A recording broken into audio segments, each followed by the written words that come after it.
لما تجيلك حد في العياده وتعرفي انها طلقت، حضرتك بتقفي عند حارس الطلاق، هل هو فرار الزوج من هذه الست المطلقه ولا ايه بالظبط؟ يعني بتحلليها ازاي؟ اول سؤال بتساليها ايه؟ اتجوزتي ليه؟ اتجوزتي ليه؟ لأن الزواج في رأيي مؤسسة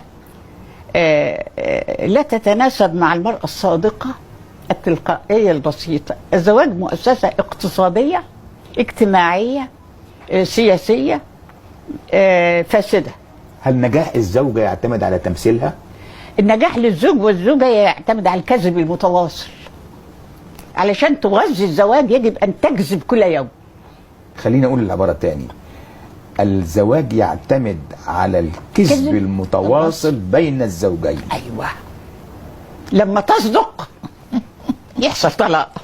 دكتورة نوال السعداوي، هل الخيانة عمق امرأة؟ لا، يتوقف. أنا ضد أولا الكذب. أنا أولا كلمة خيانة دي عايزة تحليل شوية. بتوصلها أنا إزاي؟ ضد الكذب. يعني أنا لما أكون متزوجة، نعم، في عهد بيني وبين الزوج مؤكد. العهد ده الوفاء. نعم، الوفاء على هذا العهد طبعا، وهذا الحب. تمام. والله إذا أنا شعوري تغير، وقد يتغير لأن لا شيء ثابت، لكن طبعا الإنسان لما بيعمل زواج وأسرة بيبقى مسؤول. خلينا أبوي عند جملة هنا، سيتغير ولا قد يتغير؟ يعني أنا بحب التعديد اللي عندك. سيتغير يعني أزمة منتصف العمر في حياة الزوجين، هل هي حتمية؟ لا، مش ضروري. هو لأن المجتمع نفسه ما فيش حاجة اسمها أزمة منتصف العمر، ما فيش في نظرك، ولا سن اليأس، ولا سن زي اليأس سن ولا حاجة اليأس. كده. لا. تمام. احنا بنتولد طبيعيين، طفولة، مراهقة، شباب، كهولة، شيخوخة. الإنسان بيمشي طبيعي، لكن المجتمع غير طبيعي. الزواج غير طبيعي. السياسة صناعة وكذب نعم. ومناورات. بمناسبة السياسة دكتورة نوال، لماذا المرأة المناضلة دايما يا مطلقة يا عانس؟ عفوا، يعني إذا ده في اللي قلت كده، لماذا المناضلة دايما تبقى يا مطلقة يا إما عانس؟ مش المناضلة، لا. لما تكون مناضلة وكذابة تمشي قوي. شوف، هي المرأة والرجل كمان لما تبقى كذاب ومنافق هتمشي كويس قوي. غريبة قوي حضرتك بتقولي هتمشي كويس قوي. ايوه، هتمشي كويس جدا في المجتمع. ليه؟ يعني ليه بقى؟ الحس الشعبي يقول لك اخر حلاوة. جدا. اخر حلاوة. اخر حلاوة. لانك مش هتبقى غريب. انت عارف مش هتبقى غريب. لكن المناضل الصادق، لكن لما تبقى كاتب صادق، كاتبة صادقة، مناضل. كلمة مناضل دي عايزة تحليل. يعني ايه مناضل؟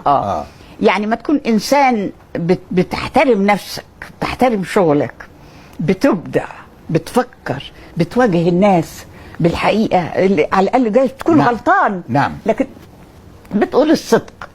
تتعب قوي قوي قوي قوي. بتقول لي تتعب قوي. بمناسبة كلامك ده، بتقول لي زوجة من الزوجات يعني احنا بنسميها جدعة. حضرتك تدركي لما الواحد يوصف ست انها جدعة، تقول لي استاذ مفيد انت كراجل قول لي، هل الرجل يعني ينفر من جدعنة المرأة، بمعنى ادق من استرجال المرأة؟ المرأة القوية مش يعني ايه استرجال؟ يعني ما هو كل الكلمات دي غلط. المرأة لها مفاهيم خاطئة. غلط. نعم. الأنوثة نعم. والذكورة غلط. ايه هي الأنوثة؟ المرأة ايه هي الأنوثة؟ لما المرأة تبقى قوية وشجاعة وبسيطة ومبدعة يقول لك ما فيهاش أنوثة. الرجل اتربى، الرجل والمرأة اتربوا بطريقة غريبة جدا. لما تبقى المرأة ذكية في الشرق ولا في مصر؟ في العالم كله. في العالم كله. في العالم كله. ما هو نظام واحد. نعم. نظام واحد بيحكم العالم. نعم. بس بدرجات مختلفة. نعم. بس احنا في مصر لما تشوف الولد بيتربى ازاي، البنت بتتربى ازاي، بيطلعوا كده. لا يستطيع الرجل ان يقف او يواجه امرأة اذكى منه، فما بال ان يتزوجها. دي قاعدة ما يقدرش. ما يقدرش. انا في امريكا، نعم. زملائي الامريكان الاساتذه لما يلاقيني بقى انا رديت عليه كده ومخي بيشتغل اكتر منه، ابص الاقيه اتضايق جدا بعد ما كان بيجيب لي ورد، بعد ما كان بيجيب لي. اقول لك ملاحظه غريبه. الجنبيه في اصوات الحفيف اللي سامعينها دي اهي واضح من المكان نفسه، لانه الهواء عليل ولا فيش تكييف ولا اي شيء.